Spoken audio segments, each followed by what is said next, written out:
Diagnosed with extreme scoliosis, as you can see. Her back on the left is what her back looked like. And then she had a spinal fusion surgery, corrective surgery, and that's what her back looks like now. So they placed a lot of metal rods in her back. So her qualifying DX for medical marijuana is her chronic pain. But the scary thing that actually happened, and what didn't even lead us to medical marijuana yet, was the severe complication that arose after the surgery, which was attributed to the opiates that they prescribed her post-surgery. So had there been a medical marijuana available to her, or even as an option posed by any of her doctors, we may have never ended up with this very life-threatening condition.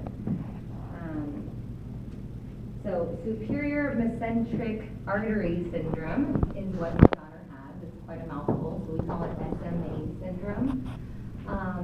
In a nutshell, what that means is her lower intestine collapsed after the surgery, and she was unable to eat anything, including water.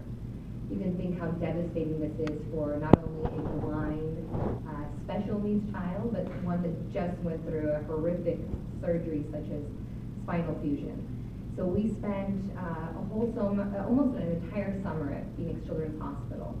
It was days where we had no idea she was going to make it. They didn't even know how to diagnose her at that time. It was really scary, to say the least.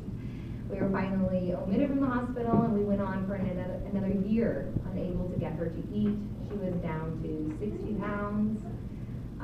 She was literally withering away, and nothing was working. They were treating my daughter as a guinea pig, trying several different medications. Nothing was working. Out of desperation, like I'm sure many other parents would research the internet and try to find anything to maybe possibly help their child.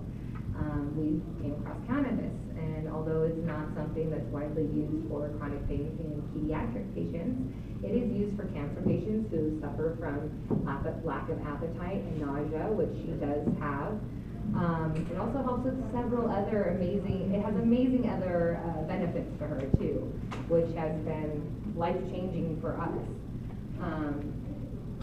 Just to kind of give you an idea, Yazys only been on medical marijuana for less than a year, and she's off all of her pharmaceuticals. So that means painkillers, muscle relaxers, anxiety medication, depression medication, and they even were prescribing my daughter anorexia medication to try to get her to stimulate her appetite somehow.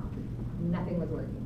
So even sleeping. It's remarkable if you look at the chart. I don't know if you can kind of read everything here, but this plant provides so many benefits. And like a lot of parents, I'm scared. THC, oh my God, no, I can't give my kid that. So we started with CBD, which is a little bit more socially acceptable. It has a non-psychoactive effect. And CBD wasn't effective enough for her. Unfortunately, her pain is so deep, and we're talking, she's got nerve damage. So the topical creams, the tinctures just weren't working enough for her. So we did move up and kind of graduate to a very low THC and high CBD products. So we're still not getting my daughter high. She's just feeling better, and she's acting like a normal teenager, and she's able to play with her little sister and go to outings and meet Justin Bieber because she's a Make-A-Wish kid, and a couple of months ago was able to meet her idol thanks to Make-A-Wish, and she wouldn't have been able to survive the entire concert had it not been for her medical cannabis. So I'm very thankful for that because she's actually fully experienced the entire day. And anyway, so one of the biggest problems, though, is that this medication is not covered under her insurance. All of the other plethora of pharmaceuticals that I named earlier are, and they were harming her. They were doing her less good. They weren't helping in any means. So it's unfortunate that families like us have to pay twice as much just to carry a kind of a medical card. And that's not even including the medication, and that's not including the tons of medications you have to go through to find the right dosage, the right amount. You know, it's like you're treating your child as a guinea pig too, because there's not enough information out there for us parents. So I was inspired to start a nonprofit organization that is specifically designed for pediatric chronic pain patients. helping provide them with startup scholarships so they can afford their card, they can afford the medication, the devices that go along with it. There's just a lot of costs that are involved. You know, people question my decision to put my daughter on cannabis. Obviously, I wouldn't choose to spend an extra $600 out of pocket every month. I'd much rather have her insurance paid in full, but this is working, and the other stuff wasn't. So, let's see here. So, the nonprofit that we're starting up is called Healing Families, and we're supporting pediatric chronic pain patients, providing financial scholarships as well as cannabis education and advocacy. I'm also on the board with Mom Force, and that's what we strive to do as well as mothers in our community, is educate the public about the health benefits of cannabis. It's going to bring me to my next slide. I want to debunk some of the crazy stigmas that are out there. Again, being a mother of a pediatric patient, there's a lot of stigmas out there that I'm lighting my daughter's joint. One of the craziest things that a friend of mine actually asked me was, is Yazzy a pothead now? And I'm like, no. She's a canna kid. And there's several kids that can benefit from this medication. I mean, we're talking anyone from special needs to autism, I mean, anything, seizures, you know, there's so many of her classmates that could benefit from this medication. But are their families willing to dish out $600 to just try?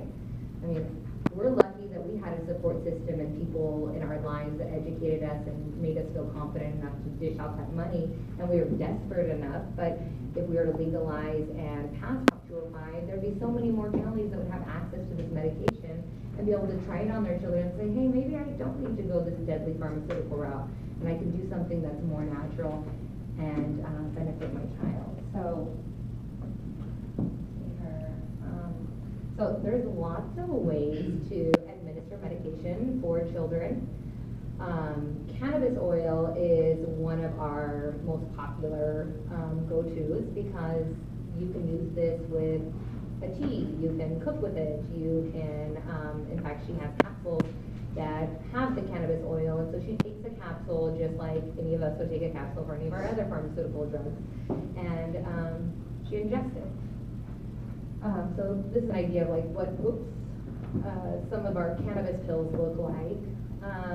These are some of our, we have several products that we use as she has several issues. I mentioned not only is she completely blind, but she has cerebral palsy, and she's got issues that cause other discomfort and pain as well as GI issues. So we do use a CBD oil that goes on her back. It's a topical cream that helps alleviate some of the discomfort in her back.